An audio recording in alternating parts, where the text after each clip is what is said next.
مزید اپڈیٹس کے لیے ہمارے چینل کو سبسکرائب کریں اور اسے اپنے دوستوں کے ساتھ شیئر کریں۔ ساز نیوز کے ناظرین السلام علیکم، امجد ارشاد چودھری نئی ویڈیو کے ساتھ آپ کی خدمت میں حاضر ہے۔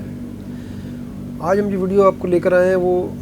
5 یورپی ملکوں کا اجلاس ہوا ہے، اور یہ 5 یورپی ملک میڈ 5 کے نام سے انہوں نے تنظیم بنائی ہوئی ہے، میڈیٹرینین 5، یعنی بحر روم پر جو 5 یورپی ملک لگتے ہیں،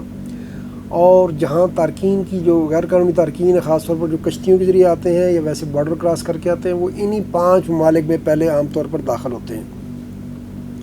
ان 5 ممالک میں کون کون شامل ہے؟ جی اٹلی شامل ہے،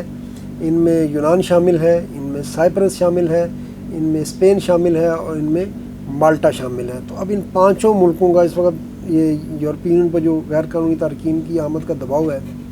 وہ اس وقت سب سے بڑا مسئلہ بنا ہوا ہے، اور اس وجہ سے یورپی حکومتیں اس لیے بھی پریشان ہیں کہ یہ غیر قانونی تارکین کی جو بڑھتی ہوئی تعداد ہے اس کی وجہ سے وہاں پر یورپ کے اندر جو ہے جو انتہا پسند سیاسی جماعتیں ہیں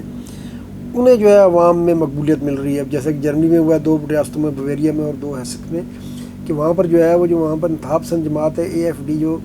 اس کو بڑے پیمانے پر ووٹ ملے ہیں۔ تو اس پہ یورپی رہنما اس لیے بھی پریشان ہے کہ جو تارکین کی تعداد بڑھتی جا رہی ہے، اس کی وجہ سے مقامی آبادی کا رجحان جو ہے وہ اینٹی امیگرینٹس ہوتا جا رہا ہے، اور اس سے جو ہے انتہا پسند سیاسی جماعتیں فائدہ اٹھا رہی ہیں۔ بہرحال ان 5 ملکوں کا یہ اجلاس ہوا ہے، یونان میں ہوا ہے اجلاس، تو اس پہ ان 5 ملکوں نے اتفاق کیا ہے کہ اب جو ہے غیر قانونی تارکین کے لیے ان کے حوالے سے سخت پالیسی کا وقت آ گیا ہے۔ ایک تو ان 5 ملکوں نے کہا ہے جی وہ سب سے زیادہ دباؤ کا سامنا ان کو ہے، کیونکہ وہ ظاہر ہے بیرونی سرحدیں لگتی ہیں تو سب سے زیادہ تارکین وہیں پہنچتے ہیں، پھر ان میں سے آگے کچھ نکل جاتے ہیں، کچھ وہیں پر رک جاتے ہیں، لیکن وہ پہلے جو ہے سب سے پہلے انہیں کو اس دباؤ کا سامنا کرنا پڑتا ہے۔ تو ایک تو انہوں نے فیصلہ کیا جی کہ یہ جو بھی غیر قانونی تارکین وطن پہنچتے ہیں انہیں فوری ڈپورٹ کرنے کی پالیسی بنانی ہوگی، تاکہ یہ پیغام دیا جا سکے کہ اگر کوئی غیر قانونی داخل ہوتا ہے یورپی ملک میں تو اسے وہاں پر پناہ نہیں ملے گی بلکہ اسے واپس جانا پڑے گا۔ تو ایک تو اس پہ انہوں نے اتفاق کیا ہے 5 ملکوں نے کہ یہ پالیسی اب جو ہے انہوں نے کہا کہ یورپی یونین سے اس پہ بات کریں گے 5 ملک کہ جو بھی غیر قانونی تارکین وطن یورپ میں آتا ہے تو اس کو فوری ڈپورٹ کرنے کی پالیسی بنائی جائے۔ اس پہ مالٹا کی پالیسی تو آپ کو پتہ پہلے ہی سخت ہے، مالٹا تو پہلے تارکین وطن کو نہیں لے رہا، حتیٰ کہ وہاں پر جو کشتیاں اگر کسی قسم کی پھنس جاتی ہیں تو ان کی مدد سے بھی مالٹا انکار کر دیتا ہے۔ اس پہ مالٹا کے خلاف شکایات بھی درج ہوئی، یورپی یونین کے بیانات بھی آئے، اقوام متحدہ کے مہاجرین کمیشن کی طرف سے بھی آئے، لیکن مالٹا کی اپنی ایک سخت پالیسی ہے اور وہ ریسکیو عام طور پر نہیں کرتا، بلکہ وہاں پر جو کشتیاں اگر کسی تارکین یا غیر قانونی تارکین پھنس جاتی ہیں تو اٹلی کے ادارے وہاں سے جا کے بھی ریسکیو کر کے پھر انہیں اپنے پاس لے کر جاتے ہیں، مالٹا نہیں ریسکیو کرتا۔ لیکن اس کے باوجود مالٹا میں اگر جو غیر قانونی تارکین وطن پہنچتے ہیں تو مالٹا کا کہنا ہے کہ ان میں 70% کو اس نے ڈپورٹ کر دیا ہے، اور باقیوں کو بھی وہ ڈپورٹ کر دے گا۔ اس کا کہنا ہے کہ اپنے مالٹا میں وہ کسی کو غیر قانونی داخلے کی اجازت نہیں دے گا۔ اس طرح سائپرس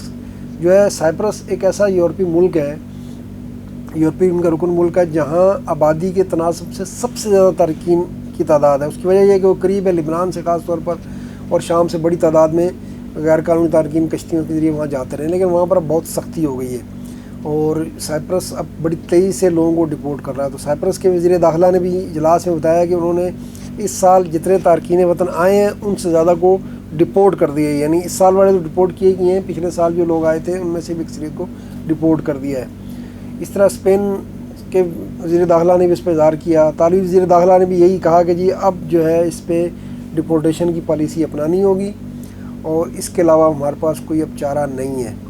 تو یہ ایسا موڈ لگ رہا ہے ان 5 ملکوں کا، پھر یہ 5 ملکوں نے اب یورپی یونین سے بات کرنے کا فیصلہ کیا ہے کہ اب جو ہے وہ غیر قانونی تارکین کے حوالے سے یورپی یونین کی جو ہے پالیسی مزید سخت ہوگی، کیونکہ یہی 5 ملک ہیں جن کو زیادہ پریشر کا سامنا ہے، اور پھر خود جرمنی بھی اب جو سب سے زیادہ نرم پالیسی رکھتا تھا، وہاں پر بھی جو الیکشن رزلٹ آئے ہیں اس کی وجہ سے حکومت پر دباؤ بڑھا ہے، اور حکومت وہاں پر بھی اب جو ہے وہ سخت پالیسی کی حامی ہوتی ہوئی نظر آ رہی ہے۔ اس کے ساتھ ایک اور بات جو ہے وہ یہ کی گئی ہے ان 5 ملکوں کی طرف سے کہ جی ہمیں یورپی یونین جو فنڈز دے رہا ہے $2 ارب وہ بہت کم ہے۔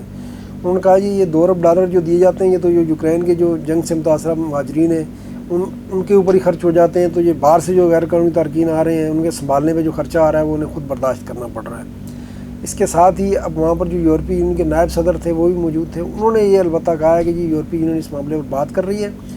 اور وہ اب ان ممالک سے جہاں سے تارکین زیادہ آتے ہیں ان سے اب براہ راست بات کرے گی کہ وہ اپنے شہریوں کو جو وہاں یورپ میں پہنچتے ہیں انہیں فوری واپس لیں، اور جو ملک واپس نہیں لیں گے ان کے خلاف یورپی یونین جو ہے معاشی اور دیگر اقدامات کرے گا، لیکن اگر جو ملک جو ہے اسے قبول کریں گے انہیں جو ہے ہم امداد سمیت دیگر ترغیبات دیں گے۔ تو یہ اب جو ہے ان 5 ملکوں کا اجلاس ہوا ہے اور اس پہ جو پالیسی آئی ہے اس کے اثرات ہم آنے والے دنوں، ہفتوں میں، مہینوں میں یورپی پالیسی پر بھی دیکھیں گے، کیونکہ یہ 5 ملک بہت اہم ہیں اور یہ 5 یورپ کی سرحدی ممالک بھی ہیں۔ تو آج کے لیے اتنا ہی، انشاءاللہ نئی ویڈیو کے ساتھ پھر حاضر ہوں گے۔ اللہ حافظ۔